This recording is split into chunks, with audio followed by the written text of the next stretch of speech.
আসসালামু আলাইকুম। পে কমিশনের কার্যক্রম দ্রুত এগিয়ে নিতে নতুন প্রজ্ঞাপন জারি।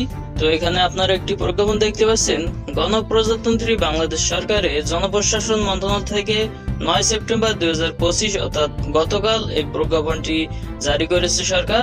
তো এখানে জনাব মোহাম্মদ আব্দুর রব, প্রকল্প পরিচালক, যুগ্ম সচিব, বাংলাদেশ বীমা খাত উন্নয়ন প্রকল্প, তো তাকে জাতীয় বেতন কমিশন 2025-এ দায়িত্ব পালনের লক্ষ্যে অর্থ বিভাগে প্রদান করা হয়েছে।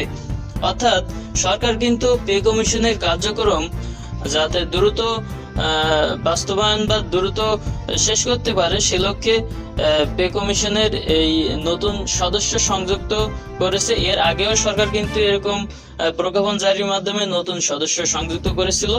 তো ইতিমধ্যে আপনারা আরো জানেন যে গতকাল কিন্তু জুডিশিয়াল পে কমিশন সরকার আপডেট করেছে। এছাড়াও সশস্ত্র বাহিনীর জন্য নতুন পে কমিশন গঠন করেছে।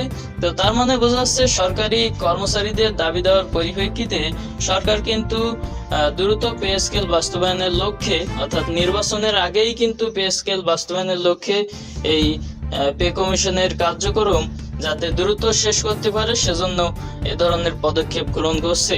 এবং সরকারি কর্মচারীদের দাবি দেওয়া কিন্তু ঠিক সেরকমই, অর্থাৎ সরকারি কর্মচারীরা চাচ্ছে যে নির্বাচনের আগে যাতে নতুন পে স্কেল বাস্তবায়ন হয় এবং এ সরকার এই পে স্কেল বাস্তবায়ন করে যেতে পারে সে বিষয়ে সরকারি কর্মচারীদের সংগঠনের পক্ষ থেকে বিভিন্নভাবে দাবি দেওয়া তোলা হচ্ছে।